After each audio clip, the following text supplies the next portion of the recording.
soir. On est ravis de vous accueillir. Donc moi, c'est Thibault Largeron, je travaille à Emmaüs France sur les questions d'inclusion financière. Et on vous accueille avec Crésus et Hélène, qui a beaucoup œuvré pour cette soirée. Donc c'est des soirées, certains parmi vous sont déjà venus, mais qu'on fait tous les 2-3 mois, sur une thématique différente. Donc il y a eu l'inclusion financière des exilés. Ce soir, c'est sur les violences domestiques et économiques faites aux femmes. Donc on va parler du non-accès aux moyens de paiement, de l'accaparement des ressources de la victime par le conjoint, du fait des fois qu'on ne connaît pas trop le patrimoine du ménage. Voilà, c'est toutes ces questions. Donc c'est un sujet qui est assez fréquent, dont on ne parle peut-être pas beaucoup, et on a vu que ça suscitait quand même de l'intérêt, même si c'est pas très présent dans le débat public. Donc merci d'être là. Un grand merci Hélène d'organiser ça et de soutenir Crésus et Emmaüs. Donc il va y avoir un témoignage comme à chaque fois pour commencer la soirée, et ensuite nos 5 experts, merci d'être là aussi, vont témoigner. Et puis on va aussi interroger ce soir la relation avec les banques, enfin la question bancaire. Est-ce que les conseillers bancaires peuvent identifier ces violences? Est-ce qu'elles peuvent accompagner les personnes?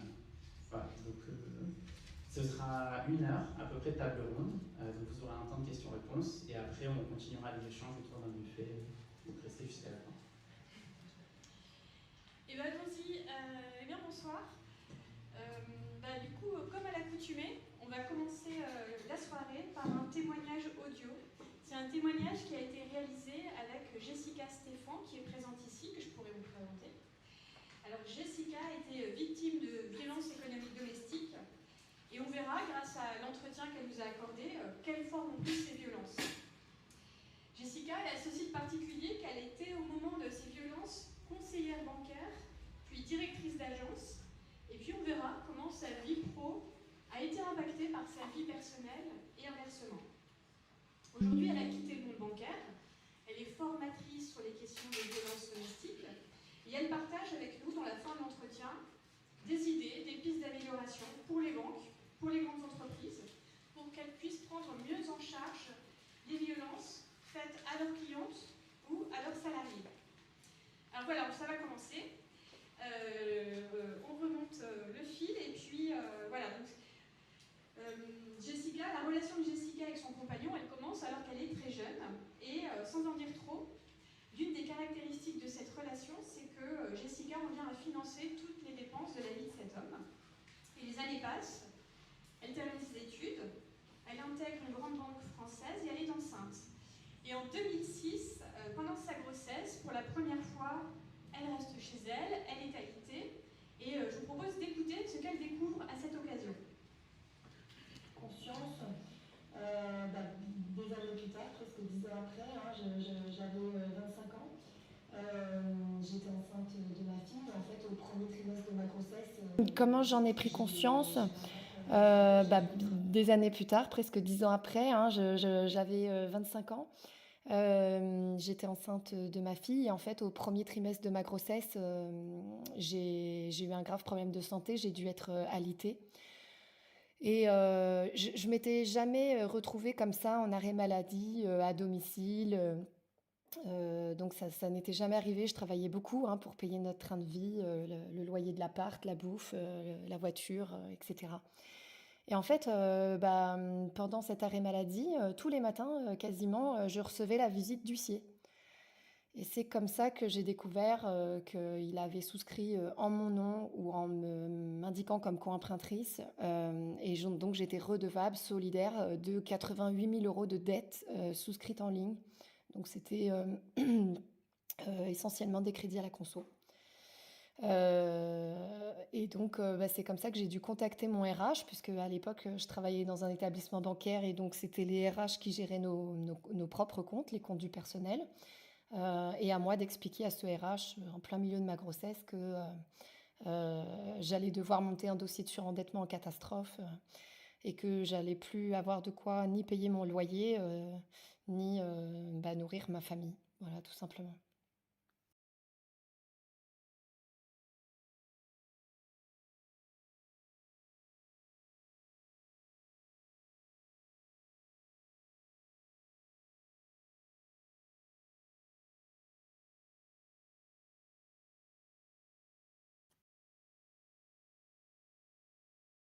dire, mais Jessica, pourquoi tu fais plus d'heures supplémentaires?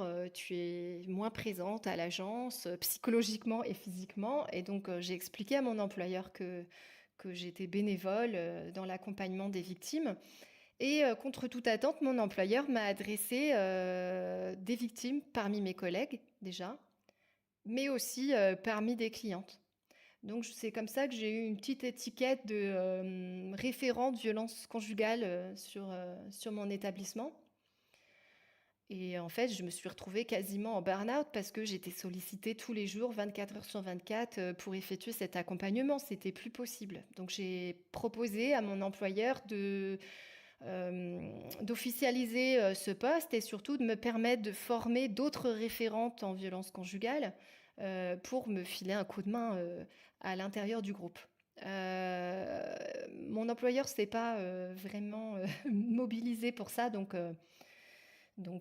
j'ai échoué à cette création de poste.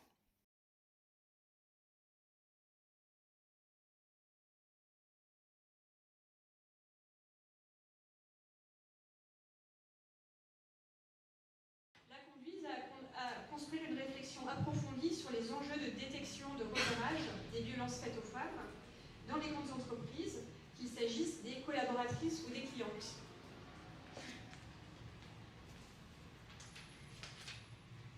Positionnée comme formatrice sur ce domaine-là et j'ai en tête derrière de former tous les RH des grandes entreprises. Ça me paraît indispensable de permettre aux victimes de s'enfuir et le meilleur moyen de s'enfuir, c'est de garder son emploi, d'être muté et ça permet d'obtenir un logement et de refaire sa vie ailleurs.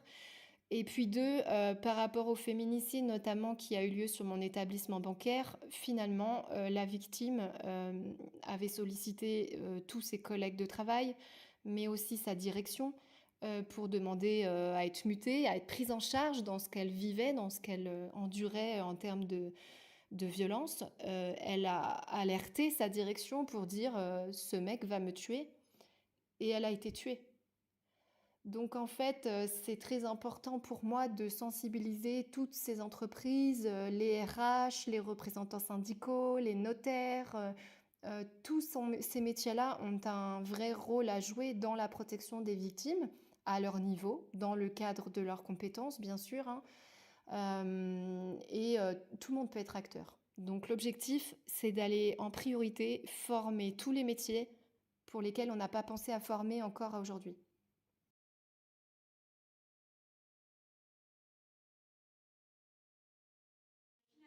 En fin d'entretien, je l'ai interrogé sur les banques, sur leur rôle, sur les pistes d'action concrètes, puisque c'est sans doute le sujet qui nous réunit aujourd'hui. Et voilà, ce sera le dernier extrait d'entretien.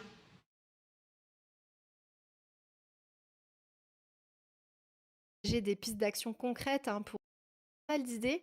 Évidemment, dans le cadre de l'élaboration de mon mémoire, j'ai envisagé des pistes d'action concrètes pour aider les établissements bancaires à mieux prendre en compte le sujet des violences économiques et à prendre toute leur part de responsabilité dans la lutte contre les violences faites aux femmes.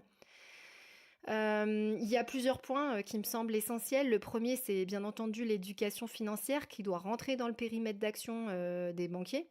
L'éducation financière des femmes pour aller vers plus d'autonomie et pour les hommes pour aller vers plus d'équité. On sait qu'il y a une vraie sémiologie des inégalités financières. Donc ça me semble très important d'aborder ce sujet-là en rendez-vous clientèle, d'autant que ça permettrait, il y a une vraie problématique de défiance des usagers de la banque aujourd'hui. La confiance, ça se mérite. Je pense sincèrement que c'est un levier très important qui permettrait d'acquérir cette confiance entre les clients et le banquier. Je pense aussi au taux d'équipement des femmes qui est assez médiocre, qui mériterait d'être étendu, notamment au travers de comptes d'épargne dédiés à l'autonomie des femmes et en leur qualité, en leur potentiel d'investisseuses, mais aussi des offres d'assurance et de protection. Je pense aux contrats de protection juridique qui couvrent les violences conjugales, notamment sur la prise en charge des honoraires d'avocats, qui sont très conséquents. Et je me demande aussi si le banquier n'aurait pas un rôle à jouer dans l'attribution du PAC Nouveau Départ, qui est aujourd'hui en test sur un département et qui est alloué par la CAF. Certains établissements bancaires proposent des aides financières. Donc, est-ce que ça peut pas se cumuler avec le PAC Nouveau Départ et auquel cas, est-ce que le banquier n'a pas intérêt à y contribuer, notamment pour accélérer le décaissement des fonds? Et bien entendu, je pense qu'il faut se consacrer à la mise en place de procédures pour amener les victimes à aller vers les dossiers de surendettement. On sait qu'il y a un recul des dossiers de surendettement et ça me semble important de conserver cet outil pour protéger les victimes, tout simplement. En tout cas, je suis convaincue que les conseillers de clientèle bancaire ont leur place dans le maillon de la chaîne de prise en charge pluridisciplinaire des violences, notamment par le repérage systématique des violences économiques, par l'intervention le plus en amont possible des violences conjugales, et notamment au travers de la détection du contrôle coercitif, et par l'éducation et la psychoéducation des femmes pour qu'elles puissent aller vers plus d'autonomie. Un grand merci à Jessica qui est présente parmi nous pour ce témoignage et pour ses préconisations. Et si certaines d'entre vous souhaitent échanger avec elle, je vous la présenterai dans la deuxième partie de la soirée. Et puis ce soir, on peut rallumer les lumières avant que tout le monde s'endorme. Merci Damien. Et nous allons poursuivre les propos de Jessica avec nos 5 invités expertes. Chacune dispose d'une expertise différente sur le sujet. Mais en tout cas, on évoquera avec chacune d'entre elles à la fois les formes prises par ces violences économiques domestiques, et aussi on s'arrêtera, si possible, sur le rôle des banques dans, on l'a dit, la détection, la prévention ou l'accompagnement des clientes victimes. Alors, sur la petite estrade, nous avons tout d'abord Françoise Brier, merci d'être là. Vous êtes la directrice de la Fédération nationale Solidarité Femmes, laquelle fédère 81 associations sur tout le territoire qui accompagnent, accueillent, hébergent des femmes victimes de violences et leurs enfants.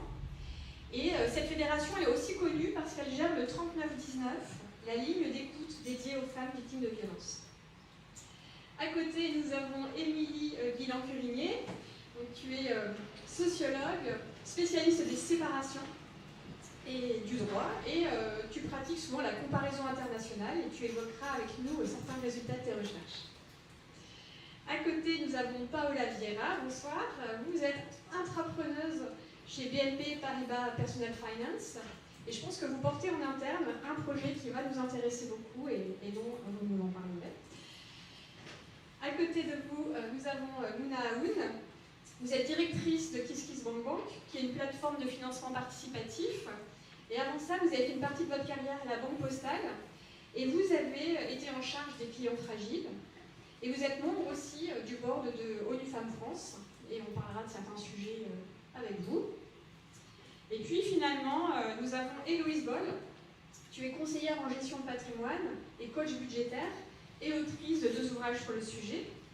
Et tu produis aussi une newsletter que je vous conseille, qui est bien connue d'une partie des gens ici, qui s'appelle Prends l'oseille.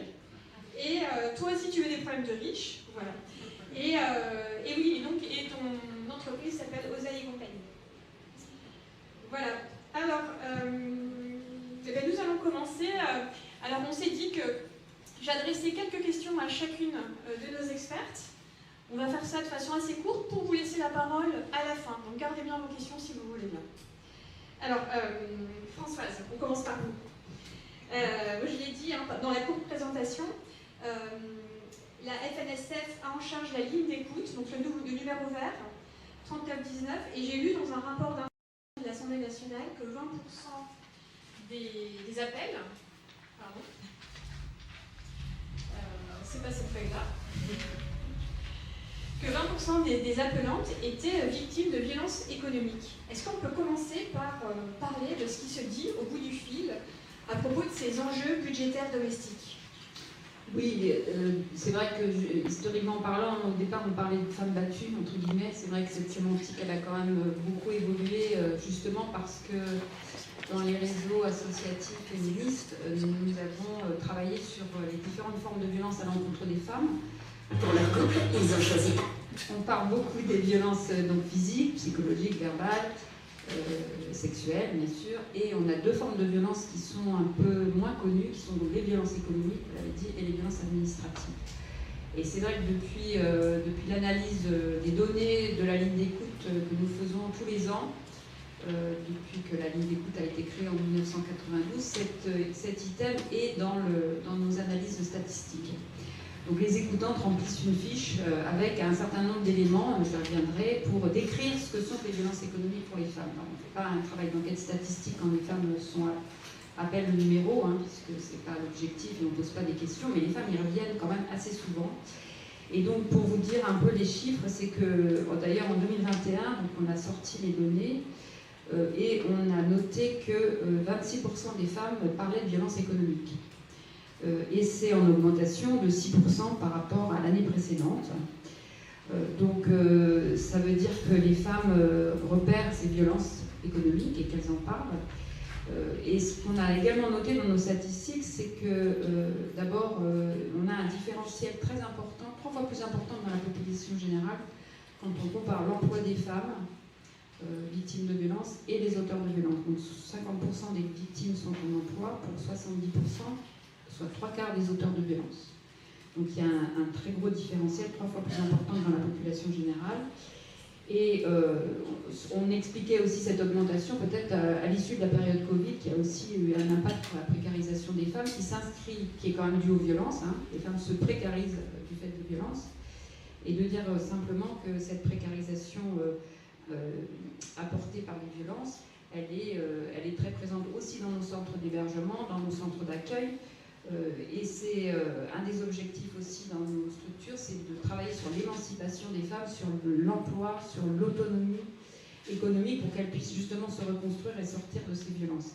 Alors qu'est-ce qu'elles disent les femmes sur ces violences? Alors elles parlent de la confiscation des ressources, tout ce qui est caisse d'allocation familiale, salaire parfois qui vont un peu changer avec la loi, mais qui est versé sur un compte unique qui appartient au conjoint. Elles doivent payer les charges courantes. Elles sont surendettées. Donc on a vu l'exemple dans cet entretien, mais c'est quand même très, très fréquent d'avoir des femmes qui découvrent après la séparation du surendettement, des prêts réalisés sans qu'elles soient au courant. Et on a vraiment des situations extrêmes, c'est-à-dire des auteurs de violences qui donnent une forme d'argent de poche à leur conjoint qui n'a pas le droit de sortir ou très peu. Ça peut être 20 € par semaine pour se nourrir avec leurs enfants, sans avoir ni accès au compte bancaire. Ça peut être la confiscation de la carte et surtout une surveillance accrue pendant la vie commune. Et puis après la séparation, on a aussi des femmes qui parlent des violences économiques, c'est-à-dire finalement le non-paiement de la contribution à l'éducation de l'enfant, ce qu'on appelle pension alimentaire, bien évidemment, mais aussi du harcèlement judiciaire, c'est-à-dire des procédures multiples, variées, qui fatiguent les femmes, qui les épuisent psychologiquement, mais aussi qui les rendent économiquement exsangues. Donc c'est aussi une des stratégies de l'agresseur, aussi après la séparation, de continuer à poursuivre ces violences et justement à épuiser les femmes économiquement. D'accord, merci.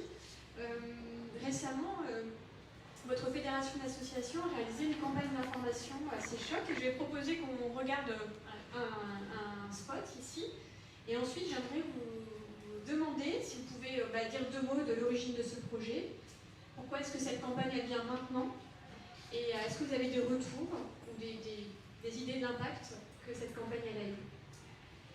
Alors on va du coup rééteindre la lumière, ne vous endormez pas. A tout de suite. Pour leur couple, ils ont choisi iMoney. Ah, c'est génial. Dès que ma femme doit faire un achat, je suis alerté. C'est vraiment pratique. Avec ça, c'est moi qui décide des achats de ma nana. Pour garder un œil sur l'argent de ma femme, c'est top. Je vois sa demande de dépense immédiatement et je peux l'accepter directement. Ou pas. Là, c'est pour une pizza pour les gamins? Je peux transférer toutes ces allocations direct sur mon compte. Ah bah tiens, elle veut payer son abonnement de bus. Non mais y a pas moyen, je refuse. Non mais sérieux, elle peut très bien faire à manger, non? Il va falloir qu'elle soit très gentille avec moi ce soir si elle veut que j'autorise son paiement. De toute façon, on s'aime. Donc ce qui est à elle est à moi.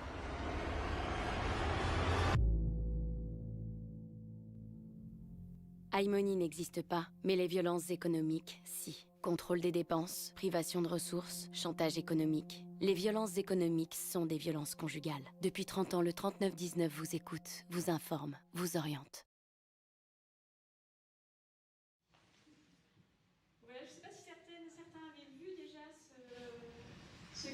Françoise, est-ce que vous pouvez nous en dire 2 mots?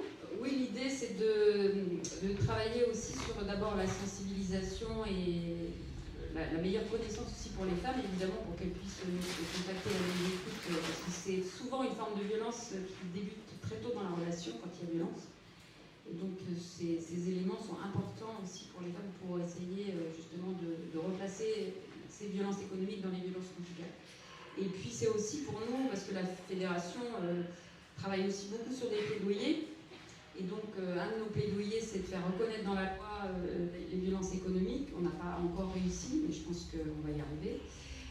Et d'autant qu'on a un texte international qui s'appelle la Convention d'Istanbul qui nomme les violences économiques. Donc, on souhaiterait, avec une réflexion quand même approfondie, parce qu'il faut faire attention aussi à la façon dont on va définir cette violence économique pour que ce soit accessible aussi légalement et dans les procédures pour les femmes.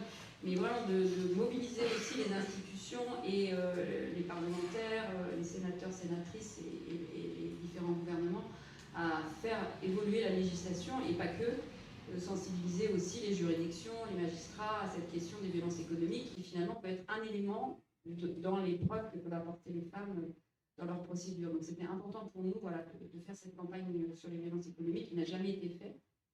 Et vous parliez de retours, et y compris des retours inattendus sur cette campagne. Oui, donc il y a eu beaucoup de prix pour cette campagne. Je pense qu'il y a encore des prix qui sont en cours d'obtention par l'agence qui nous l'a fait gracieusement. On a eu le soutien des 2 fondations, là, vous avez vu, Kering et Raja, pour le financement d'une partie du spot. Donc oui, on a eu beaucoup de retours très positifs de femmes d'ailleurs qui tout d'un coup voilà, ont dit mais oui, c'est tout à fait ce que je vis. Et puis aussi, malheureusement, d'auteurs de violences qui nous ont quand même posé la question de savoir où ils allaient trouver l'application. Donc il n'y en a pas eu énormément, mais il y en a quand même eu quelques-uns. Et puis ça nous a permis aussi de faire une enquête avec l'IFOP sur justement les violences économiques et qu'est-ce que ça représentait aussi les violences économiques dans la population générale, le fait de contrôler les dépenses de sa femme, d'avoir accès à son compte bancaire, et on a quand même été surprise par les réponses, avec des taux de réponses positives quand même très étonnants. Donc on se dit que l'éducation, la prévention des violences et la façon dont sont vues les inégalités femmes-hommes au regard des ressources et de l'accès des femmes, elle a encore de grands progrès à faire. Merci. J'ai encore une petite question pour vous. Rien à voir, mais on est ici avec beaucoup de banquiers dans la salle et je me demandais si vous aviez parfois des échanges, ou si vous étiez sollicité parfois par des grands réseaux bancaires. Et voilà, si c'était nouveau, si c'était ancien, voilà. Oui, on a évidemment des sollicitations d'abord pour des finances pour les associations, ça c'est évidemment un élément important, mais on a aussi un partenariat avec plusieurs banques, en particulier d'ailleurs pour les formations, parce qu'on a aussi un centre de formation à la FNSF, donc on peut former aussi les RH et les entreprises, et dont les banques en font partie avec le réseau One in Three Women et d'autres réseaux, la Fondation PASS, justement sur des formations au niveau des entreprises dont font partie les banques. Et puis on a évidemment des contacts avec la BNP, d'ailleurs en ce moment on travaille ensemble sur cette question.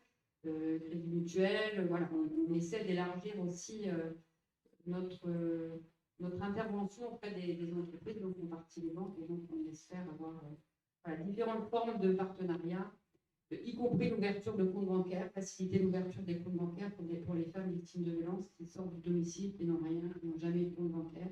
Donc comment on peut améliorer l'accès aux comptes bancaires pour ces femmes et travailler évidemment sur non seulement l'ouverture des comptes, mais aussi le surendettement, etc. Ce qui facilite le parcours de sortie de violence. Vous pourrez poser des questions à Françoise dans quelques minutes, mais je vous propose de passer la parole à Héloïse. Héloïse Boll. Alors, est-ce que tu peux nous dire 2 mots de ton métier, de tes clients, de tes clientes, et puis éventuellement des premières surprises que tu as affrontées dans le cadre de ton activité de gestion de patrimoine et de conseil budgétaire? Oui, je vais essayer de faire rapide. Alors, mon métier depuis 5 ans, c'est de conseiller des particuliers et des particulières sur la façon dont ils s'organisent et font grossir idéalement leur patrimoine. Et je l'exerce d'une façon un peu particulière, c'est-à-dire que je ne commercialise pas le produit, je ne facture que des honoraires. Et donc, avec un corollaire à ça, c'est qu'il n'y a pas de barrière à l'entrée. Et donc, il ne faut pas avoir X milliers d'euros sur son compte avant d'être servi. Donc, je pensais au départ m'adresser à une clientèle, disons, classe moyenne, moyenne supérieure, mais enfin, je visais clairement pas le 1% de la population le plus riche, ni le 5%. Je visais des gens qui n'étaient pas servis par la gestion de patrimoine traditionnelle. Et puis en fait, je me suis retrouvée avec une clientèle qui est très très large et qui, si je dois la résumer très rapidement, c'est à peu près finalement les 50% les plus riches, c'est-à-dire le salaire médian, le revenu médian de 1 000 euros, jusqu'à parfois des gens qui ont 7 millions d'euros de patrimoine immobilier qui viennent me voir parce que dans la batterie de services qu'ils leur est proposée, il leur manque une case un peu globale et un avis extérieur pour une décision X ou Y. Donc voilà. Et ce que j'observe finalement, alors je n'ai pas toujours fait ce métier-là, j'ai longtemps été journaliste dans la presse économique et quand je me suis lancée, la première année, j'ai écrit un livre sur l'argent dans le couple parce que j'avais autour de moi pas mal de situations un peu compliquées et beaucoup de méconnaissances en fait. Et donc je me suis dit, je vais écrire un livre sur ce sujet-là parce que je pense que ça manque. À la suite de quoi, je me suis retrouvée dans le bureau avec une clientèle qui est très, très, très, très majoritairement féminine. C'est de l'ordre de 85%. L'explication est assez simple en réalité, c'est que dans les séparations, quand il y en a un des deux qui trinque, en général, dans un couple, dans 80% des cas, c'est la femme. La personne économiquement faible dans le couple, c'est plutôt la femme, dans 80% des cas aussi. Je me suis retrouvée avec beaucoup de femmes dans ma clientèle et à entendre un certain nombre de situations qui m'ont pas tellement étonnée au départ, et puis carrément choquée, et puis à observer quand même de plus en plus une ampleur du phénomène, alors à mon échelle, parce que je ne m'occupe pas d'un échantillon représentatif de la population, mais à observer que c'est vraiment un phénomène de masse et qu'il y a des situations qui sont proprement inacceptables. Quand on a préparé l'entretien, tu m'as dit que tu avais commencé à dresser une liste des situations. Est-ce que tu peux nous en dire 2 mots ou bien nous dire quelles sont les manifestations les plus courantes et les moins attendues que tu rencontres, parce que là tu me donnes beaucoup de suspense. Ce que j'ai oublié d'ajouter, c'est que justement, je m'adresse à une clientèle qui est assez large. Et ce que je remarque, c'est que, et qui est important à souligner, je pense, c'est que plus il y a d'argent dans un couple, en fait, et plus les femmes hésitent à en parler, parce que finalement, alors encore une fois, tout ça n'est pas observé avec un échantillon statistique, mais la réflexion que j'entends souvent, c'est je ne peux pas en parler autour de moi, je ne peux pas en parler à mes parents, je ne peux pas en parler à mes copines, je ne peux pas en parler à mes collègues de travail, parce que la réaction que je vais prendre, c'est arrête de me casser les pieds avec tes problèmes de riches. Or, les violences économiques touchent aussi les femmes riches et les femmes qui évoluent dans des milieux riches. Voilà, désolée, j'avais besoin de préciser ça. Après, pour quelques violences très très classiques, ce que j'observe très régulièrement, c'est un sujet qui revient quand même pas mal sur le tapis maintenant et qui est assez abordé, mais qui est un partage inéquitable des dépenses en fait au sein du couple, des hommes qui refusent, qui gagnent 3 fois plus que leur compagne et qui refusent de participer davantage aux dépenses, qui disent écoute, t'as touché un petit héritage, ok, tu gagnes moins que moi, mais t'as qu'à fermer ton héritage pour financer le quotidien. Des petites choses comme ça. Plus ou moins simple. Parfois, c'est pas toujours on va continuer à faire comme ça, mais c'est quand même une grande réticence à changer les choses. Ça, c'est quelque chose qui s'observe très très régulièrement. Il y a la réticence à changer la façon dont on paye, dont on répartit le paiement de l'impôt, avec le taux individualisé versus le taux commun, personnalisé, qui porte très mal son nom. Et puis il y a quelque chose que j'ai observé vraiment à pas mal de reprises aussi, qui est une situation qui est assez compliquée, qui est ce que j'appelle la position de l'invité. Alors la position de l'invité, c'est quand on habite chez son mec ou chez sa femme, parce qu'il a acheté un appartement. Alors dans la vraie vie, le premier risque de ça, c'est de dire bon bah je suis logée gratuitement, donc je vais financer tout le reste et je vais absolument pas préparer mon avenir financier. Le deuxième risque, c'est de se trouver face à un conjoint ou une conjointe qui nous raquette un loyer en disant tu es logé chez moi, donc tu me payes un loyer. D'un côté, il y a quelqu'un qui paye et de l'autre côté, il y a quelqu'un qui s'enrichit. Et là, on est dans quelque chose qui n'est pas de l'ordre de la captation, on est dans quelque chose qui est de l'ordre du manque à gagner et de la perte de chance économique, parce qu'il y en a un qui s'enrichit et l'autre qui ne peut pas s'enrichir.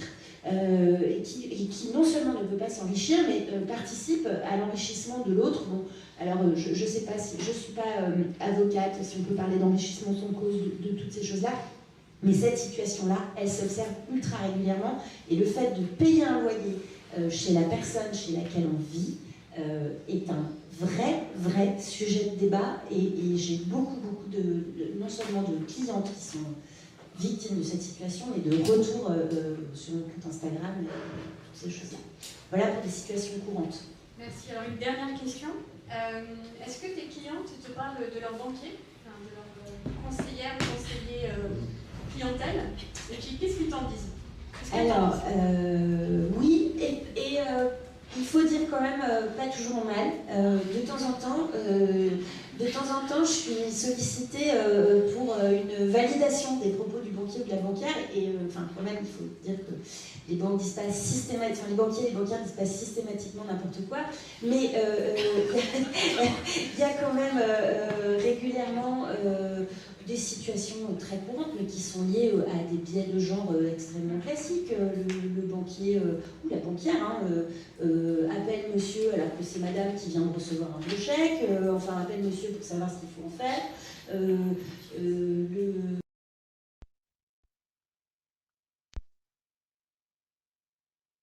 Parce que finalement, c'est pas très important.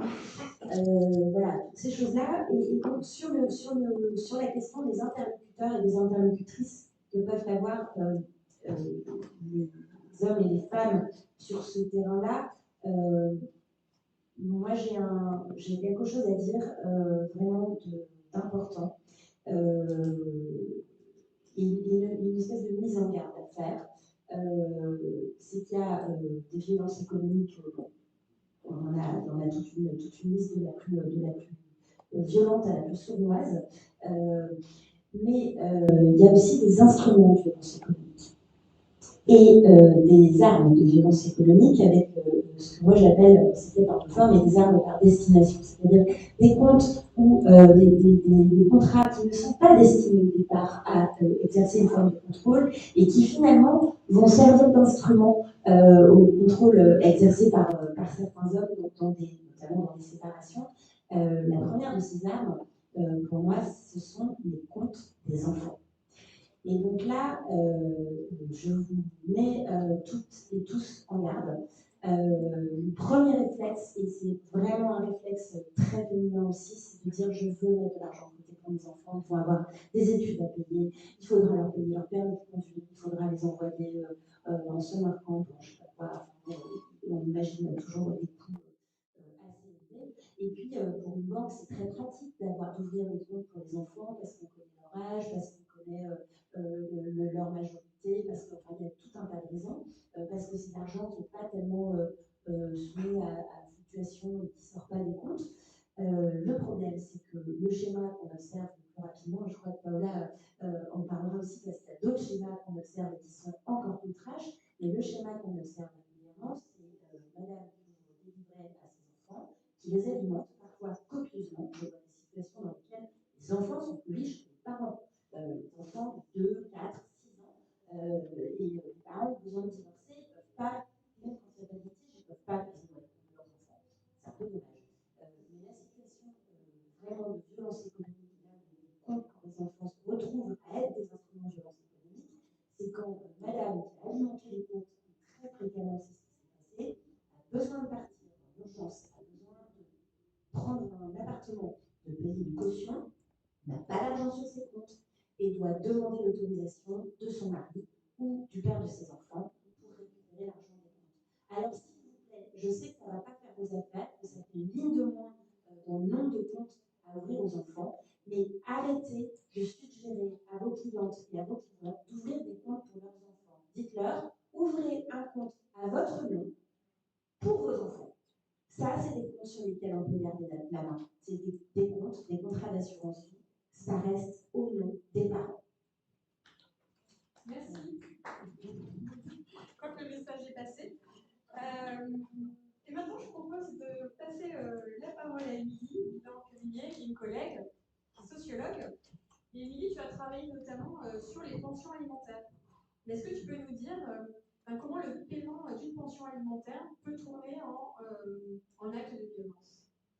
Alors effectivement, bonsoir d'abord, mais ça n'a rien d'évident. A priori, la pension alimentaire, ce qu'on appelle couramment comme cela, François Ouvrier l'a indiqué, c'est la somme monétaire que le parent qui ne vit pas quotidiennement avec l'enfant ou qui a des revenus supérieurs à l'autre parent verse pour contribuer à l'entretien et à l'éducation des enfants. Donc, une déclinaison de l'obligation alimentaire des parents envers leurs enfants.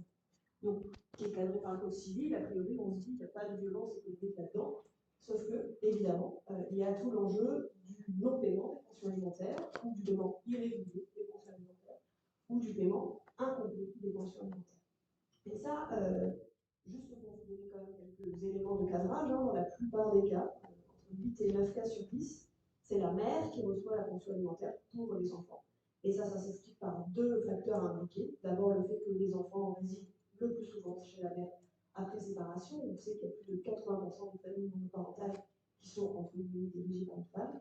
Et aussi, deuxième raison, le fait que les hommes ont structurellement des revenus supérieurs aux femmes.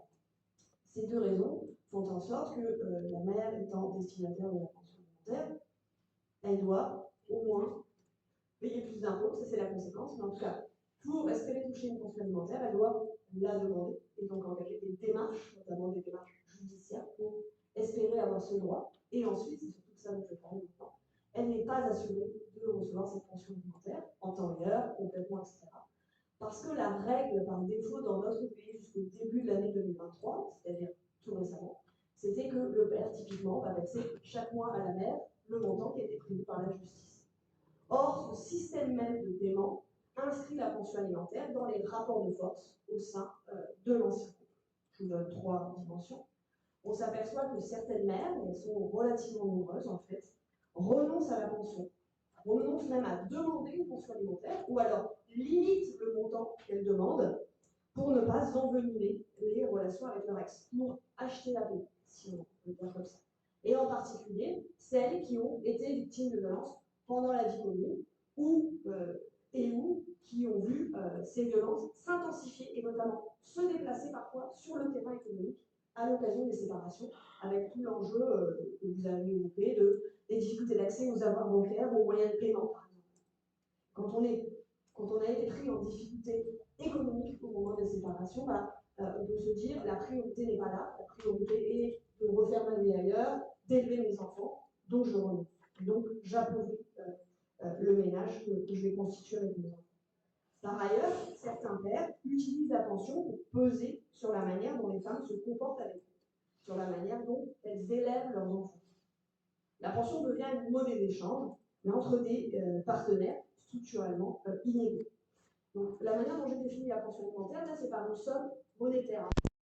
C'est d'ailleurs le principal transfert privé en fait entre parents qui ne vivent plus ensemble. Mais de plus en plus, on s'aperçoit que certains anciens couples retiennent ce qu'on appelle le paiement direct des frais. On prévoit dans la convention de divorce, par exemple, le fait qu'il n'y aura pas de pension alimentaire monétaire, mais que monsieur prendra en charge les frais de cantine, les frais de vacances. On peut dire c'est une super idée, c'est plus pratique, et certains hommes revendiquent cela parce que ça leur donne l'impression aussi de contrôler en fait, les dépenses. Un certain nombre de pères ne veulent pas, comme ils le disent, signer un chèque en blanc, un montant de, en moyenne, moins de 200 € par mois et par enfant. Et donc ce paiement direct des frais est fortement revendiqué. Et certaines femmes l'acceptent, c'est un mode qui se développe. Sauf que quand on est en paiement direct des frais, on ne peut pas mettre en place de procédure en cas de non prise en charge de ces frais. Toutes les procédures de recouvrement qui existent, elles supposent que ce soit un montant monétaire qui ait été fixé. Donc attention, attention, moi aussi c'est mon moment warning, hein. Le paiement direct des frais, fausse bonne idée, hein, parce qu'on ne peut pas se retourner en cas de non-paiement. Dernière chose, le non-paiement, le paiement incomplet, irrégulier, réduit le niveau de vie des femmes et des enfants, ça c'est clair, mais il fait aussi peser une incertitude sur ces mères qui limite leur capacité à se projeter et à anticiper leur niveau de vie. En cas de non-paiement, pour faire valoir les droits de leurs enfants, elles doivent engager des démarches parfois complexes, longues, incertaines, qui se rajoutent au travail parental quotidien. Et on sait qu'il y a un non-recours massif, hein, des différents dispositifs, ils sont nombreux pourtant, qui existent en matière de recouvrement des pensions alimentaires. Donc autrement dit, la pension peut venir prolonger le contrôle économique exercé par certains hommes durant la vie commune. Alors, merci. Alors, il me semble qu'il y a des dispositifs, tu disais, institutionnels, hein, pour pallier ces difficultés. Et tu as évoqué aussi l'idée qu'il y avait des changements au début d'année. Est-ce que tu peux en parler quelques instants? Oui, parce que je trouve que c'est très important que les personnes qui sont au contact des individus sur des questions d'argent soient au courant de ces réformes, si ce n'est pas encore le cas. Donc depuis début 2023, il y a un nouveau système dit d'intermédiation des pensions. Un organisme relevant de la Caisse nationale des allocations familiales, qu'on appelle l'ARIPA, Agence de recouvrement et d'intermédiation des pensions alimentaires, est supposé prélever la pension auprès du débiteur, par exemple sur son salaire, et la reverser à la créancière. Il y a plusieurs avantages à ce système. C'est un outil de prévention du non-paiement. Ça permet d'extraire la pension des rapports de force entre parents. Ça permet d'alléger les démarches des mères. Et finalement, ça permet aussi de l'indexation automatique des montants. Je vais très peu parler de montants, mais on vit une période d'inflation très forte, hein, dans laquelle les pensions, si elles ne sont pas réévaluées, se sont dépréciées de fait. Donc ça va dans le bon sens. Mais il y a plusieurs limites à cette réforme. J'en évoquerai juste une, celle qui, à mon avis, est le plus de nature à concerner les banques. Pour que l'intermédiation se mette en place, comme je l'ai dit tout à l'heure, il faut qu'un titre exécutoire de pension ait été par un ou une juge aux affaires familiales, par des avocats dans le cadre d'un divorce par consentement mutuel, ou plus rarement par la CAF. Or, les études de la CAF montrent que dans les mois qui suivent la séparation, beaucoup de parents ne formalisent pas leur nouvelle organisation quotidienne avec leurs enfants. Une étude récente auprès de mères récemment séparées montre que seulement 20% d'entre elles reçoivent une pension alimentaire. À l'issue d'une décision judiciaire, c'est plus, mais c'est pas énorme non plus, hein, c'est les 2/3. Donc il y a quand même beaucoup de situations dans lesquelles aucune pension n'est prévue, et évidemment quand aucune pension n'est prévue, l'intermédiation, le recouvrement n'a pas lieu d'être. Donc, que peuvent faire les banques? Eh bien, en fait, ce que... des questions. Ah, pardon. Non, c'est parfait. Mais Émilie m'a dit les banques, ça n'est pas mon sujet, donc je t'écoute. Alors, ce que mes recherches ont montré depuis une quinzaine d'années, c'est que globalement, dans les 50 dernières années en France, on a collectivement sous-investi la question des pensions alimentaires. C'était pas écrit d'avance, parce que, je vous le dis, enfin, vous ne le savez pas, vous savez tous et toutes que le divorce par consentement mutuel a été institué en 1975. Et bien le jour où cette loi a été adoptée, il y a une autre loi qui a été adoptée, la première loi, qui organise le recouvrement des pensions alimentaires et qui implique les CAF dans ce recouvrement. C'était le même jour. Si vous cherchez les archives de l'INA, vous verrez qu'il y avait au journal télévisé, ce soir-là, les deux réformes étaient présentées en même temps. Ah mince, je vais montrer l'extrait. C'est pas grave. C'est pas grave parce qu'en fait, malgré cela, et malgré que 10 ans plus tard, des études aient montré, donc au début des années 80, qu'il y avait un non-paiement massif des pensions alimentaires, de l'ordre de 40%, ça a peu évolué depuis, eh bien les professionnels du droit, les parents eux-mêmes, notamment pour cet enjeu d'avoir la paix, pour cette idée que ce n'est pas le sujet essentiel, ont considéré que la pension, finalement, c'était un petit sujet par rapport à d'autres, que ça ne valait pas la peine d'y passer des mois pour une affaire de 20 à 30 euros par mois. Et donc, je pense que les banques ont un rôle essentiel à jouer, ne serait-ce que pour informer les parents, et en particulier les mères, de leurs droits, pour lutter contre le renoncement de certaines à la pension alimentaire, mais aussi contre la réticence de certains pères à la payer. La pension alimentaire, c'est un droit de l'enfant, en fait. Les banques ont aussi un rôle à jouer pour les informer sur les modes de fixation et de paiement des pensions alimentaires, et également pour coopérer avec la RIPA, que j'évoquais tout à l'heure, dans le cadre des saisies sur salaire en cas d'arriéré, mais aussi pour le prélèvement sur les comptes bancaires pour les débiteurs qui ne sont pas salariés. Notre enjeu, à mon avis, c'est d'être attentive aux situations de non-paiement des pensions alimentaires. Si une femme est dans le rouge, c'est peut-être parce que depuis plusieurs mois, elle ne perçoit pas de pension alimentaire. Et vous l'imaginez, plus les arriérales s'accumulent, plus les pères peuvent estimer, parfois à raison d'ailleurs, qu'ils ne sont pas en mesure de payer la totalité de la somme, et donc plus la justice est susceptible de réduire une partie de cette dette, ce qui met en difficulté les mères concernées. Finalement, je trouve que ce serait bien d'intégrer systématiquement l'enjeu séparation en fait, dans vos interactions avec vos clients et clientes, et en particulier de ne pas oublier le sujet pension alimentaire dans ces interactions, y compris quand l'enfant devient majeur. La majorité de l'enfant ne met pas juridiquement un terme à la pension alimentaire, et y compris en cas de résidence alternée, puisque le fait de partager la résidence alternée ne signifie pas mécaniquement qu'il n'y a pas de pension alimentaire, même si c'est la situation la plus fréquente. Donc il y a plein d'autres enjeux que j'ai pas eu le temps d'aborder, notamment celui que vous avez évoqué, la faiblesse des montants, les problèmes d'articulation de la pension alimentaire et le système socio-fiscal, sa prise en compte pour l'impôt sur le revenu, mais aussi pour la quasi-totalité des prestations sociales et familiales.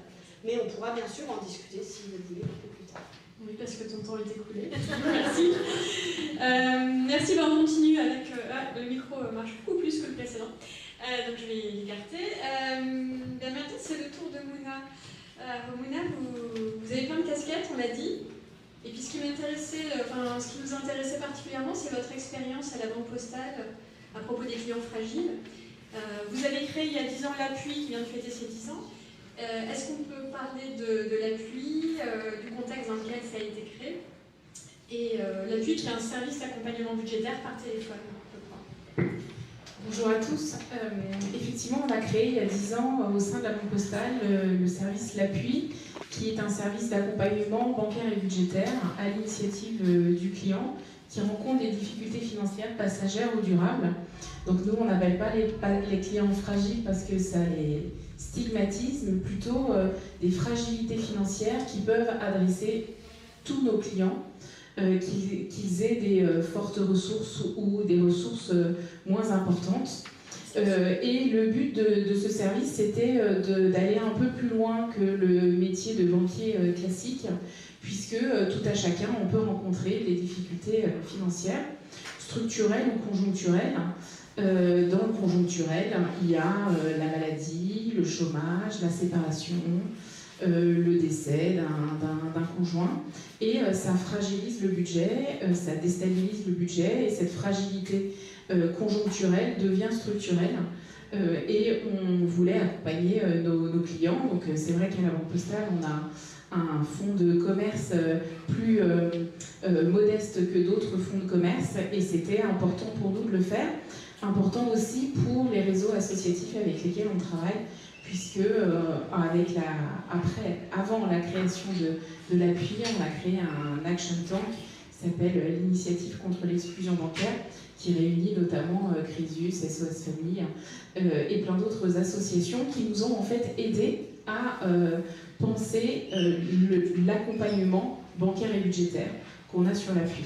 Et donc, c'est un numéro de téléphone, le client appelle, et on calcule le reste pour vivre, on calcule ce qui reste ou ce qui ne reste plus à la fin du mois, et on regarde comment réduire les charges et augmenter les ressources portées au crédit du compte. Et c'est beaucoup de femmes qui nous appellent. Les situations les plus difficiles sont des situations de départ à la retraite non anticipé, des familles monoparentales, du temps partiel subi, et toutes sortes de fragilités qui viennent du coup déstabiliser le budget. Et donc du coup, ce que l'on fait, c'est qu'on prodigue des conseils bancaires et budgétaires, et on encourage les clients à ouvrir des droits sociaux non ouverts. Et donc dans ces droits sociaux non ouverts, compte tenu des clients qui appelaient, évidemment, on a mobilisé des réseaux associatifs de femmes comme les CIDFF, qui étaient très spécialisés dans l'accompagnement sur le droit des femmes, et notamment les problématiques de pension alimentaire. Dans les appels Oui, j'allais dire, mais justement, est-ce que, je suis désolée pour le micro, est-ce qu'il y a des enjeux de violence économique domestique faite aux femmes qui apparaissent au bout du fil? Alors, volontairement, à l'appui, les entretiens sont longs. Donc, un bon conseiller à l'appui, c'est un conseiller qui va prendre 30-45 minutes avec un client en une ou plusieurs fois pour justement calculer le reste pour vivre et accompagner de façon structurelle, pas à pas, la reconstruction du budget. Et effectivement, les violences économiques peuvent être évoquées, mais il faut que la confiance se noue entre le client et le conseiller à distance. On a choisi le format téléphonique justement parce qu'en fait, il n'y a pas le regard qui peut juger. Et donc, une fois que la confiance a pu être instaurée, le client peut révéler un certain nombre de choses, dont des violences économiques. Dans les violences économiques qu'on a pu entendre, il y a déjà tout ce qui a été évoqué. Il y a également des dettes de jeu. Il y a également au moment de séparation le recours à des appels de voyance par rapport à une fragilité pour reconstruire des jours meilleurs. Et ça grève effectivement beaucoup le budget. Les dettes de jeu sont souvent des dettes qui ne sont pas à l'initiative de la femme, mais ça peut être des dettes de jeu du conjoint, et puis la souscription, on l'a dit, de crédit à la consommation, des cautions solidaires. On a eu une grand-mère qui part à la retraite et qui a souscrit des contrats de crédit à la consommation pour son petit-fils ou ses petits-enfants, et donc du coup elle a mal calibré son reste pour vivre post-départ à la retraite. Donc oui, ça s'entend. Après, dans ce qui avait été évoqué tout au début, c'est qu'est-ce que le banquier peut faire et qu'est-ce que le banquier ne peut pas faire. Donc nous, on a eu le souci de circonscrire ce que l'on peut faire sans être trop intrusif, et comment orienter justement nos clients vers des réseaux associatifs pour ouvrir des droits non ouverts ou pour développer la culture financière, qui est un sujet plus large. Alors j'aime moins l'éducation financière parce que ça sous-entend qu'on n'est pas éduqué, alors que la culture financière, et là je prends ma casquette ONU-Femmes, c'est en fait toute une série de biais cognitifs ou d'éducation des petites filles qui sont devenues femmes et pour lesquelles les sujets d'argent sont des sujets tabous ou des sujets qui sont genrés, masculinisés et pas féminisés. Et donc il y a un certain nombre de choses qui sont à faire. Dans les droits non ouverts, il y a beaucoup de choses qui ont été évoquées, comme la pension alimentaire, parce qu'il faut quand même évoquer des notes positives. Il faut savoir que pour les femmes qui subissent des violences économiques et qui travaillent, c'est assez nouveau. On peut désormais débloquer l'épargne salariale en cas de violence conjugale.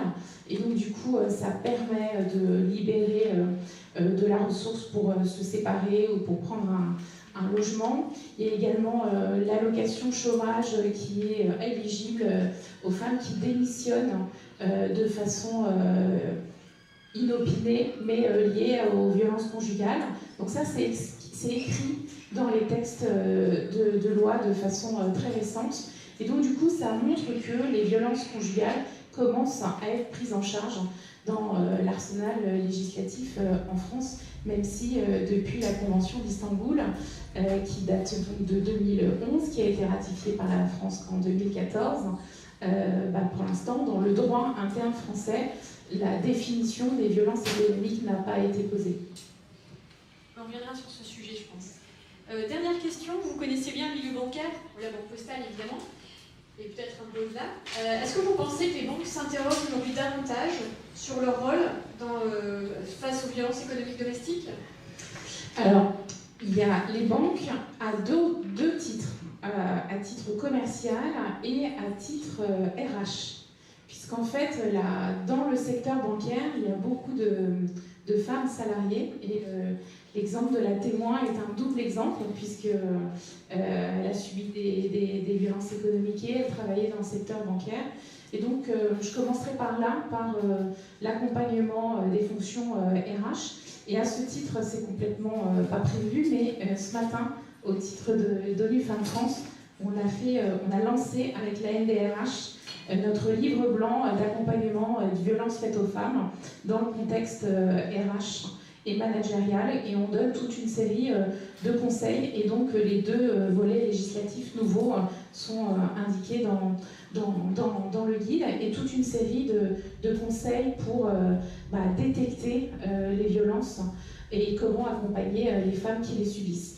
Ensuite, à titre de banquier, oui, parce qu'en fait, c'est une grande partie du fonds de commerce des banques, et donc qu'on ait des ressources faibles ou des ressources importantes, Héloïse l'a démontré, il y a beaucoup d'accompagnements spécifiques qui sont demandés. Et là, pour le coup, je vais être plus pessimiste.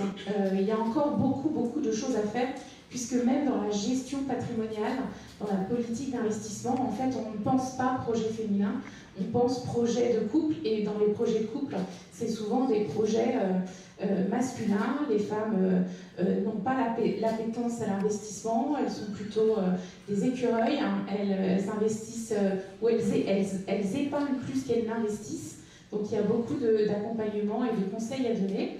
Et heureusement, il y a des femtech qui se développent et qui, de façon très affinitaire, commencent à s'intéresser au patrimoine des femmes et rendre les femmes plus riches qu'elles ne le sont aujourd'hui. Ça a été évoqué, mais souvent, dans les dépenses des femmes, les dépenses sont souvent des dépenses de famille, alors que les dépenses des hommes sont des dépenses de plaisir. Au moment de la séparation, même l'investissement immobilier, et souvent comme les femmes gèrent le budget quotidien, donc du coup elle a moins investi dans les travaux de réfection par exemple de l'appartement qui a été acheté, et au moment de la séparation, l'homme a des preuves comme quoi il a plus investi dans le bien, et donc du coup la quote-part peut se réduire. Donc voilà, c'est toute une petite série de réflexes à avoir, et au-delà des réflexes, c'est toute une culture patrimoniale, financière à poser chez nous, et ça ne dépend nous que de nous. Et il faut qu'on se prenne en main sur ce sujet pour gagner cette indépendance financière. Je voulais juste faire un test. Est-ce que vous savez depuis quand les femmes ont le droit d'ouvrir un compte en France? 65. 65, voilà. Une bonne culture financière dans la salle. Merci Bernard. Du coup, on va rentrer un peu plus du côté des banquiers avec Paola Vieira qui travaille à la BNP Paribas Personal Finance et qui du coup justement développe un projet en interne qui a trait à notre sujet ce soir. Est-ce que Paola, tu peux présenter ce projet et nous dire aussi comment il a émergé? Oui, merci. Alors c'est pas un exercice facile, on me demande ce que peuvent faire les banquiers et je suis la seule banquière en activité à parler. Je suis responsable d'un projet visant à protéger nos clients contre les violences économiques conjugales pour le compte de BNP Paribas Personal Finance. Comment est né ce projet? C'est un projet que j'ai proposé à mon entité et au groupe. Ce qui s'est passé, c'est qu'un soir, j'ai répondu à un appel au secours d'une amie d'amis qui venait de porter plainte et dont le mari, à la sortie de sa garde à vue, venait de faire une opposition à sa carte bancaire. Et on m'a appelé au secours, j'ai aidé, je n'étais pas du tout spécialiste des cartes bancaires, j'étais spécialiste des assurances, mais j'ai accepté d'aider cette femme. Le chemin que j'ai dû faire m'a beaucoup étonnée, puisque j'ai parlé à sa conseillère, j'ai pas réussi à débloquer la situation.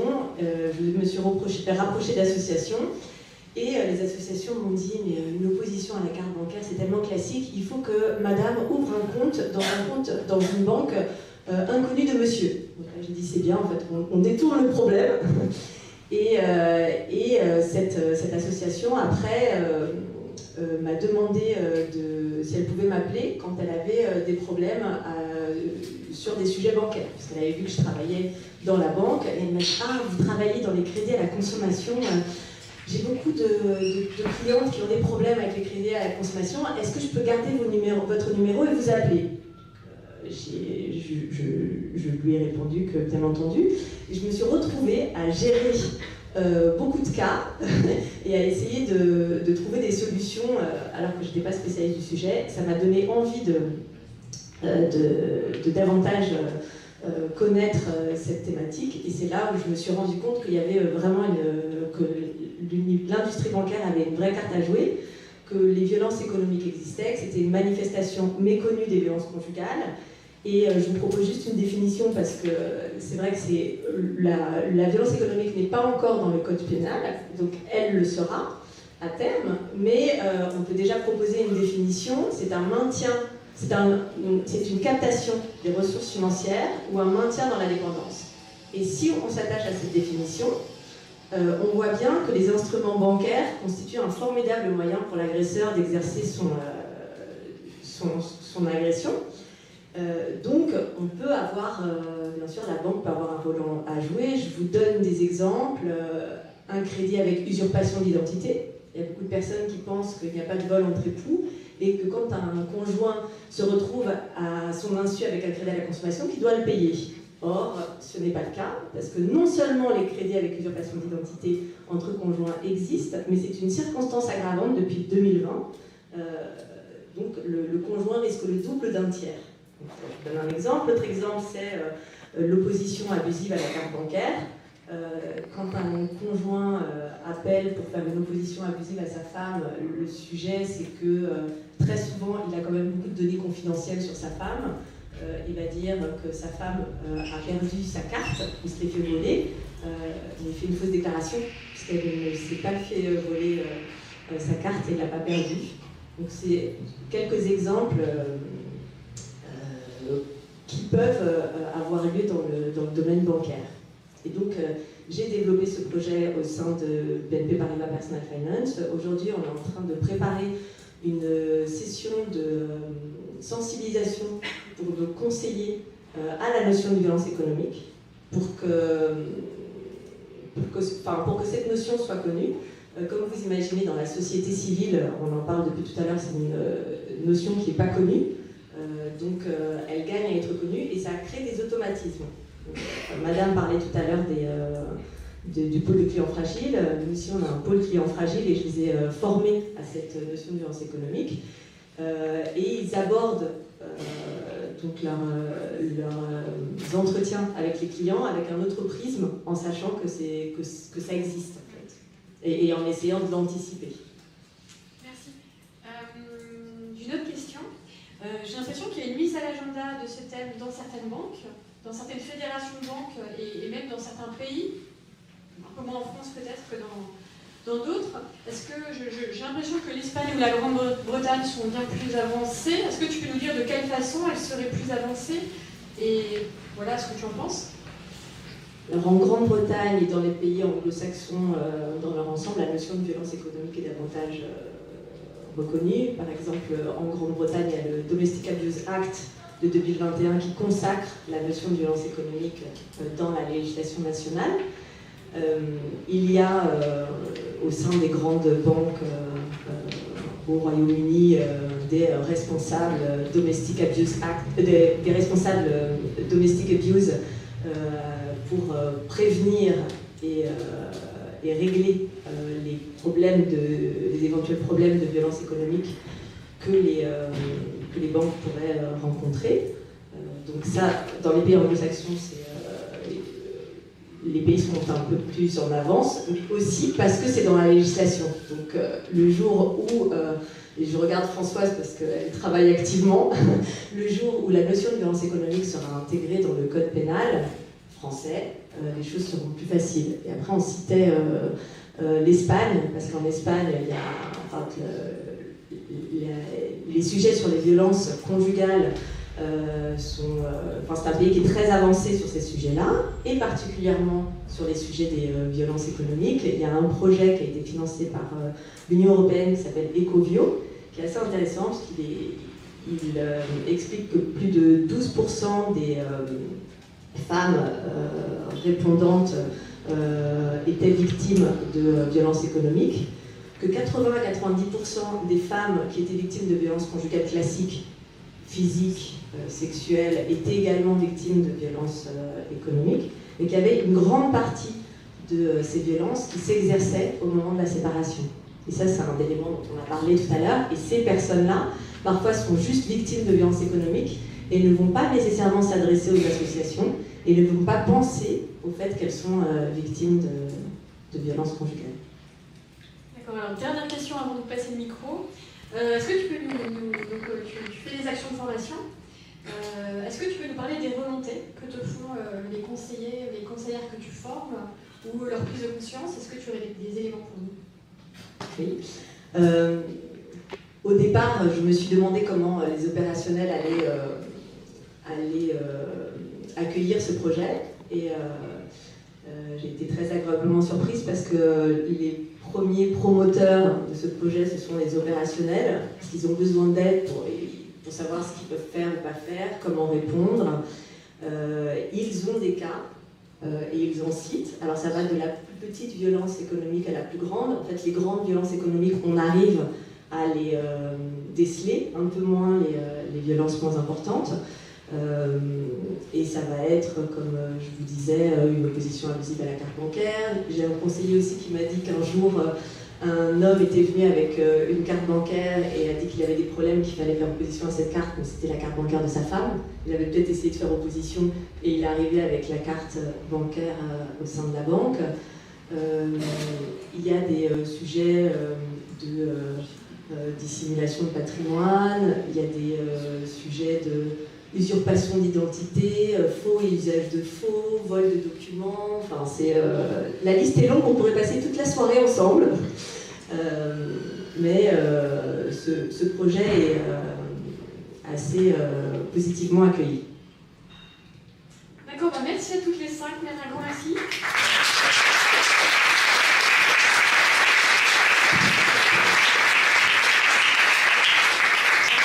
C'était vraiment un plaisir de vous écouter et je propose maintenant de faire passer le micro dans les gens qui sont assis de l'autre côté. Et puis il y a déjà une question qui arrive. Voilà, donc mon rôle s'arrête ici.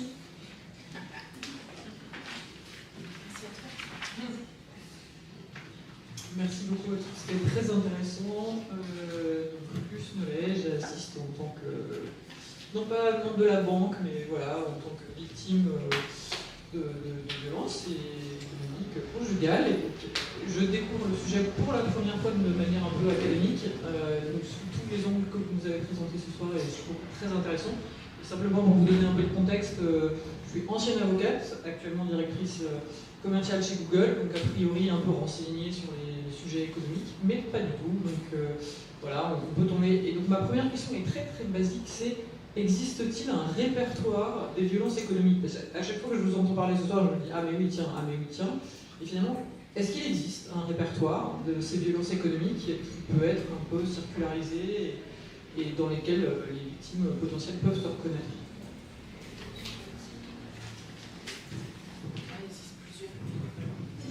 Il y a sûrement des répertoires. Sur notre site internet, il y a une description de ce que sont les violences économiques quand les femmes veulent se renseigner. Voilà. Il y a quand même eu beaucoup d'écrits sur ce sujet. Un vrai répertoire, je ne sais pas si on a eu ailleurs, mais en tous les cas, nous, on a effectivement listé toutes les violences économiques pour détailler un peu plus sur le site internet de la Fédération. D'accord, merci beaucoup. Et alors, il y a un deuxième élément de réponse. Oui, je voudrais dire que les Glorieuses sont en train de plancher très très activement avec un sondage qui sortira dans quelques semaines sur les Glorieuses, qui est une association de lutte pour l'égalité salariale et qui fait tous les ans un mouvement et une manifestation pour lutter contre les inégalités salariales, avec systématiquement un focus sur un sujet économique lié aux femmes. Cette année, le focus est axé sur les violences économiques. Et il y a un outil en préparation avec une liste. Alors on n'a pas pu utiliser le terme de violentomètre parce qu'il est déposé, mais ça va être un baromètre des violences économiques. Voilà, qui vaut ce qu'il vaut, mais avec une liste de violence, de la plus légère à la plus inacceptable. C'est pour dans quelques semaines. Violence au maître, vous l'avez là, si vous ne connaissez pas. C'est Centre Hubertine Auclair qui l'a défini sur les violences faites aux femmes. Pour répondre à votre question, ce qui est très difficile avec les violences économiques, c'est que quand on va se séparer, on va voir un avocat au civil et pas nécessairement au pénal. Et le sujet des violences économiques, c'est une manifestation des violences conjugales et c'est traité au pénal. Et donc, si vous évoquez devant le juge aux affaires familiales ou devant un juge civil les sujets civils, ils seront pas, pénaux, pardon, ils ne seront pas toujours pris en compte. Alors, il y a un arsenal important de violences économiques qui sont déjà dans la loi mais qui sont méconnues. Et c'est toujours difficile de pouvoir caractériser l'infraction et de savoir ce que légalement l'homme peut faire ou pas faire. Il y a des infractions qui sont graves, donc les crédits avec usurpation d'identité. On imagine bien à un moment que quand l'huissier arrive et dit Madame, vous vous retrouvez débitrice de X et si vous n'étiez pas au courant qu'il y a quelque chose qui est illégal, mais dans beaucoup de cas quotidiens, par exemple le fait de ne pas payer les soins de santé, le fait de capter, le fait de bloquer sur le compte séquestre les allocations de la CAF ou d'autres sujets comme ça, ça va être plus difficilement défini. Donc en fait ces sujets, c'est le droit qui va nous aider à avancer dans tout cela. Et j'ajouterais peut-être un commentaire sur quelque chose qui faisait assez peur dans ce que vous avez décrit tout à l'heure, c'est la stratégie d'épuisement judiciaire, c'est-à-dire qu'on attend, on espère que voilà, la loi va enfin entériner la Convention d'Istanbul, mais tout en se disant que il va y avoir quand même le spectre de la stratégie d'épuisement judiciaire du conjoint qui va venir anéantir ça. Donc voilà, c'est assez inquiétant quand même. Donc, mais on espère quand même que la loi va bientôt entériner toutes ces infractions et la Convention d'Istanbul. Oui, surtout je rajoute que un jugement met 2 ans. Quand vous rentrez en procès, c'est en moyenne 2 ans, donc il faut être un peu accroché. Donc il y a des personnes qui se retrouvent avec des crédits à leur insu et pour faire preuve de leur bon droit vont devoir dépenser des sommes qui sont conséquentes. J'ai eu des personnes qui se sont rapprochées de moi, qui en sont à 90 000, 100 000 euros et les sujets, la réalité dépasse la fiction. Donc peut-être que l'élément, la clé, c'est que sur les sujets de patrimoine, on ne délègue jamais sa gestion. On peut l'écrire en gros, parce que c'est plus important. C'est qu'à partir du moment où on ne délègue jamais sa gestion, à partir du moment où on ne passe pas ses codes de compte en banque, même si son mari vous le force, ça aide. Il y a beaucoup de questions, allons-y. Bonsoir, c'est une question plutôt pour Françoise, notamment par rapport à la pub Choc. Est-ce qu'elle a été diffusée, parce que moi je l'ai vue sur les réseaux et notamment sur LinkedIn qui a été partagée par le Mediaviv et entre autres, est-ce qu'elle est passée déjà premièrement à la télé, parce que je ne suis pas très télé, et deuxièmement, est-ce que ça n'a pas alerté en fait le gouvernement, parce qu'il se réveille, ou est-ce que vous avez des contacts, je sais pas, parce que ça me paraît aberrant. Alors, elle est très choc, elle est très bien, moi même les frissons, mais je me dis pourquoi, en tout cas, le gouvernement, l'État ne bouge pas sur ce sujet-là notamment. Il y a eu effectivement des passages télévisés qui ont été titre gracieux d'ailleurs sur un certain nombre de médias.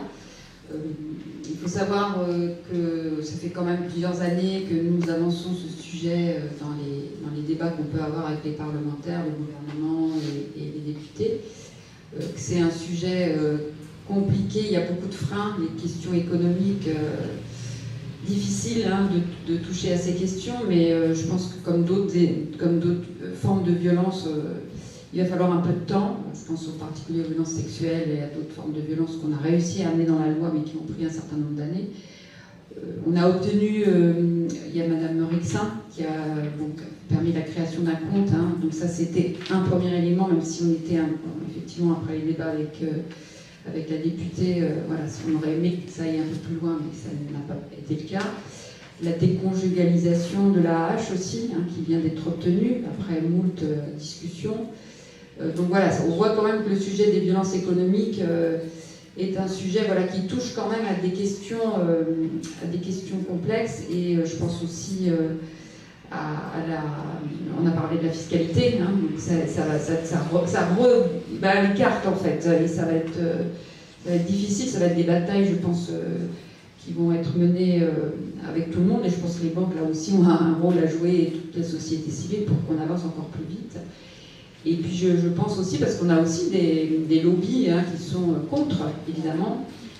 Je pense à la résidence alternée, on en parlait tout à l'heure, hein, comment aussi certains veulent la résidence alternée pour ne pas payer justement la pension alimentaire. Donc voilà, c'est juste des débats complexes, mais je pense qu'effectivement, on voit bien que ça émerge là, et je pense qu'on va réussir dans quelques temps à obtenir quelque chose. Je dirais juste, dans les jugements, en tous les cas, nous, associations, on amène parfois ces éléments de violence économique à la connaissance des avocats, des juridictions, et c'est souvent pris en compte dans le cadre d'un faisceau d'indices, justement, pour vérifier qu'il y a bien des violences conjugales, et ça fait partie des éléments que peuvent utiliser les avocats et avocats quand ils sont informés de ces éléments. Et les femmes ne pensent pas toujours à le dire. Elles hésitent à parler de cette question. C'est pour ça qu'on parlait de questions de prévention et d'éducation aussi auprès des femmes. C'est très important de leur démontrer aussi qu'il faut investir et aussi se battre sur ces questions. Mais c'est vrai que les femmes sont tellement démolies, ont tellement envie de vite partir du domicile et de s'occuper d'autres éléments et de se protéger qu'elles n'ont pas forcément cette force, en tous les cas, pour aller plus loin. Et juste pour revenir aussi sur les questions d'investissement, nous on a organisé une journée nationale sur les femmes en ruralité victimes de violences. Et donc je crois qu'il y a un rapport du Sénat sur femmes en ruralité qui montrait aussi la difficulté, par exemple pour les femmes en ruralité, d'obtenir des prêts. C'est-à-dire qu'on ne leur prête pas de financement, et en tous les cas, quand elles veulent, par exemple, avoir une exploitation agricole. C'est aussi des représentations sexistes qui font que l'appauvrissement des femmes, il est aussi présent. Il y avait une question, puis ensuite, il y a plein de mains qui se lèvent. Allez, on va en prendre une dans le fond ensuite. Alors, moi, je suis dans la catégorie vœux aux banquiers. J'aide Crésus de France au montage des dossiers de surendettement. Et ce que je remarque, c'est que dans le cas de crédit avec co-emprunteur, là, je ne parle pas d'usurpation d'identité, je parle de choses tout à fait normales, les femmes que je vois qui sont en séparation, les créanciers, dont les banquiers, il n'y a pas que bien sûr, c'est systématiquement vers la femme qui vont réclamer le recouvrement de la créance. Alors nous on a expliqué, vous savez, les créanciers, ils ont le droit effectivement de s'adresser aux détenteurs qui veulent, etc. Mais comment se fait-il que ce soit systématiquement à la femme qui s'adresse? Voilà. Biais cognitif, les femmes payent mieux leurs dépenses. Voilà. On sait qu'avec la femme, si on demande 2 fois, elle va avoir peur et elle va payer.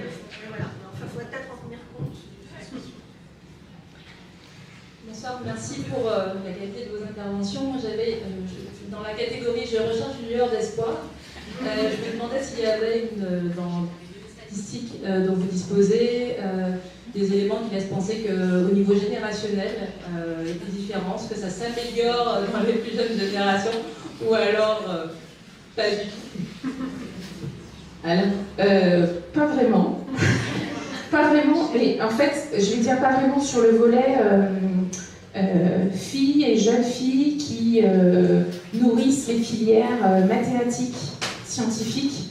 La réforme du baccalauréat n'a pas aidé, puisqu'en fait, de plus en plus de jeunes filles délaissent ces filières. Et donc, du coup, si elles délaissent les filières scientifiques et mathématiques, ça ne cultive pas la culture économique et financière. Ouais. Voilà, aucun complément. Positif, j'espère.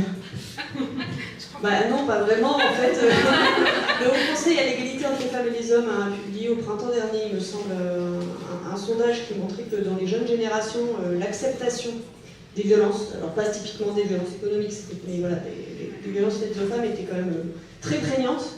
Et pour revenir sur nos sujets de conjugalité, on sait que dans les jeunes générations, il y a moins de mariages, ça en fait c'est très ancien en France hein, désormais, le fait que les couples ne se marient pas, mais quand on ne se marie pas, en cas de séparation, les deux anciens partenaires ne se doivent rien, et donc c'est un facteur majeur d'inégalité entre les femmes et les hommes, et ça j'aimerais bien que ce sujet arrive enfin un jour à l'agenda, parce qu'au nom de la liberté contractuelle de ne pas se marier, en fait on entérine des inégalités économiques de fait qui sont majeures à l'issue des séparations, et y compris pour les gens qui se marient encore, pour le coup en termes de choix de régime matrimonial. Le régime matrimonial dit de séparation des biens est de plus en plus souvent choisi. Et donc là encore, c'est un régime matrimonial hein, qui, par comparaison avec le régime par défaut de société Révito-Zaké, conduit à des inégalités potentiellement majeures en cas de séparation, enfin de divorce en l'occurrence. On va prendre 2 questions encore, et puis après on sera là au cocktail pour discuter. La lueur d'espoir. Il y a une lueur d'espoir. Je suis au fond de la salle. Alors, vous étiez sur la lueur d'espoir. La lueur d'espoir, c'est l'éducation financière, parce que vraiment le gouvernement souhaite que l'éducation financière soit inscrite et appliquée dans les programmes. Et une femme qui a de l'éducation financière sera moins victime de violences économiques. Et moi, j'ai eu beaucoup d'hommes qui m'ont contacté, et c'était souvent des papas, et qui voulaient, par exemple, des conseils pour leurs filles. Donc, ce qui est assez intéressant, c'est que voilà, il y a cette lueur d'espoir, c'est que voilà, vive les papas qui pensent à leur filles. Alors, une question d'un homme au fond de la salle. Voilà. Alors, justement, on parlait du sujet des régimes matrimoniaux, parce que, alors moi, je fais partie de la catégorie des banquiers, et en plus, j'ai fait 15 ans de réseau, donc j'ai tout pour vous faire ce soir. Donc, il y a un principe quand même en banque, parce que vous savez que la banque, c'est quand même un environnement très contraint sur le plan réglementaire, et il y a un principe de base de la banque, qui est la non-ingérence dans les affaires de son client. Et la non-ingérence des affaires de son client, qui nous oblige à ne pas, justement, intervenir dans certaines conditions. J'y viens. Et donc, alors, peut-être, mais ce qui se passe, c'est que avant que tout aille mal, tout allait bien. Et quand tout va bien, vous pouvez faire toutes les alertes que vous voulez, tout va bien. Donc, ça passe. Et c'est là que ça devient difficile, et je peux vous assurer qu'il y a des situations, franchement, j'ai réclamé à corps et à cri des déclarations de réemploi de fonds propres pour que, en cas de divorce, on puisse opposer au conjoint le fait qu'on a mis de l'argent de l'héritage, et ça ne venait jamais, et là je dépassais mon rôle d'une certaine façon. Alors moi je vais faire 2 propositions si vous voulez pour que le droit nous aide. Déjà, il y a un truc que je ne comprends pas, c'est que quand on divorce, on liquide le régime matrimonial. Le juge il partage le régime matrimonial, quel que soit le régime matrimonial. Par contre, il ne liquide pas les crédits. Quand vous êtes co-emprunteur, vous restez co-emprunteur parce que vous êtes inscrit au crédit, et donc le banquier se retourne sur celui qui répond. Et vous l'avez dit, c'est souvent la femme qui répond en premier. Et ça, c'est un drame, parce que pourquoi, au moment du divorce, le juge ne sépare pas le crédit en 2, et alors la moitié chacun, et chacun se débrouille pour payer, et on n'en parle plus. Déjà, ce serait pas mal. Deuxième proposition, c'est qu'on change de régime matrimonial légal. Parce que le régime matrimonial de la communauté fait que même les revenus sont communs. Et là, comment vous faites quand il y a des crédits qui sont payés, quand ça tombe dans le compte courant, c'est commun. Donc ça doit être partagé. S'il y en a un qui travaille et l'autre ne travaille pas, ben là, peu importe. C'est-à-dire que du point de vue du juge, c'est la moitié. Parce que ça rentre dans le régime matrimonial, ça rentre dans la communauté. Moi, je propose qu'on passe à la participation aux acquis. La participation aux acquis est un régime qui est très peu usité, qui est le régime légal en Allemagne, mais qui permet de vivre sa vie en séparation, mais au moment de la liquidation, ça devient commun, et l'enrichissement de l'autre est partagé avec le conjoint qui, lui, a moins de chances d'enrichissement.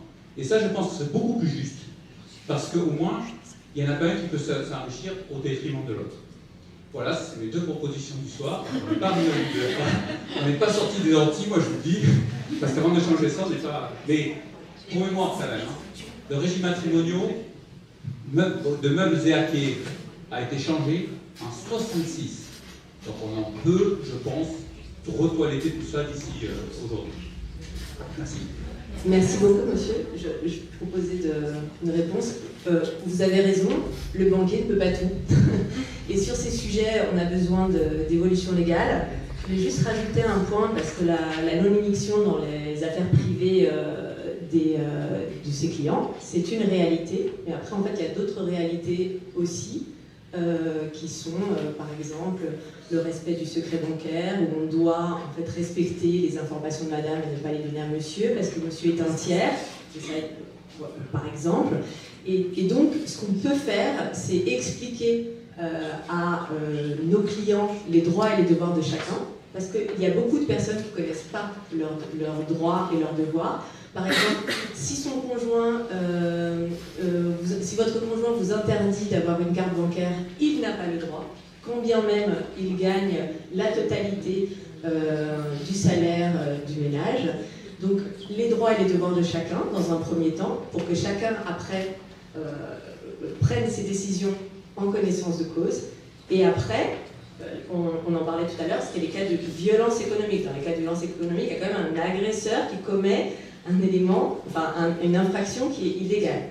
Et après, sur le sujet de la division des crédits et du régime matrimonial, malheureusement, ce n'est pas complètement de notre ressort.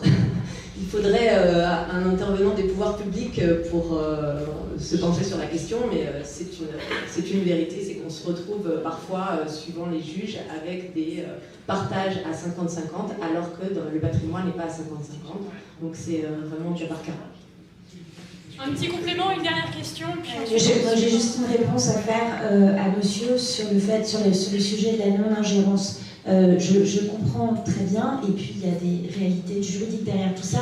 Je repense à une très très vieille campagne de publicité contre les violences qui n'étaient pas les violences faites aux femmes, qui étaient les violences faites aux enfants, dont le slogan était « Merci de vous mêler de ce qui ne vous regarde pas ». De temps en temps, on est témoin de situations dans lesquelles on ne devrait pas intervenir parce qu'on se dit c'est privé.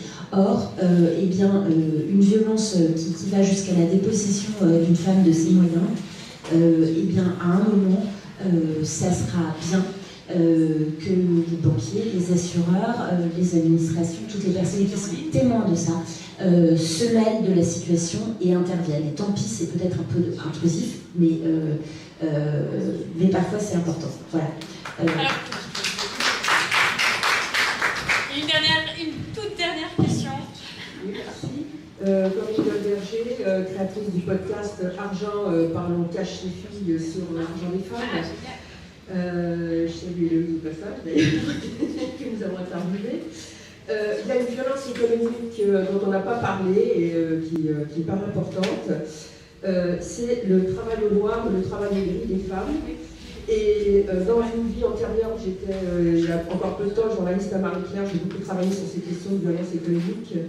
Et je me rappelle d'un interview qui m'a vraiment marqué, c'est celui de Guillaume Richard, le patron de Wicker, qui se bat contre le travail au noir, et qui m'avait alerté là-dessus en me disant le travail au noir, il est souvent imposé par le mari, par le conjoint. Pourquoi ?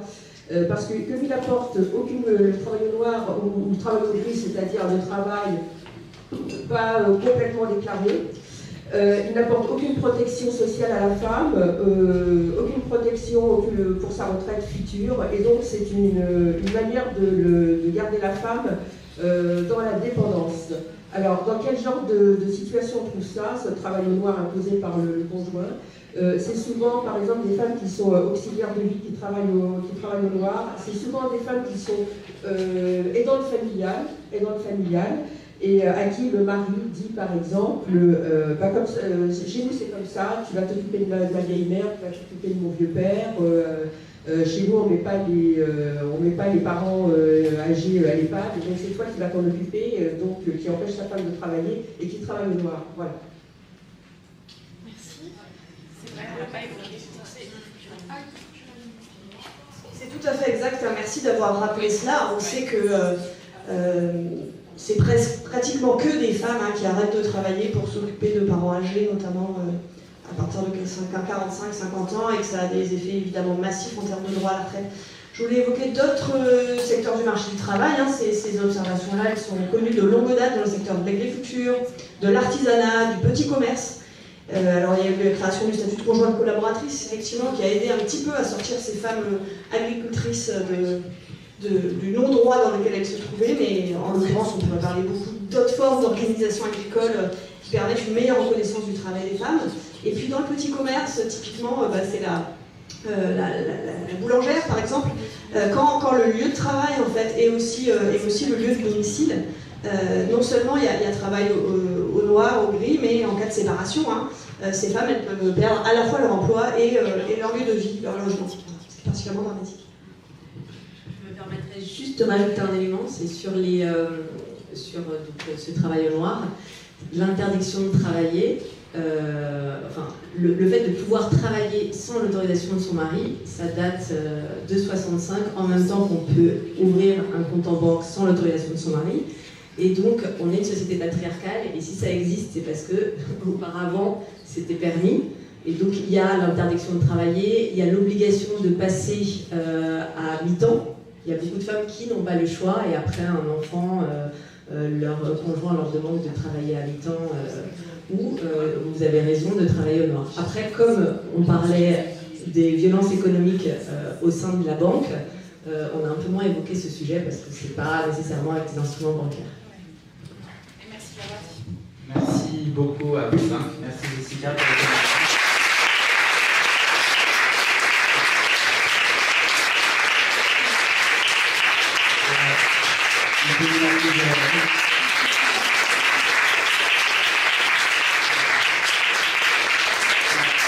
Désolé pour les questions qui restaient, mais on peut continuer. Là, on propose un petit temps, un apéro pour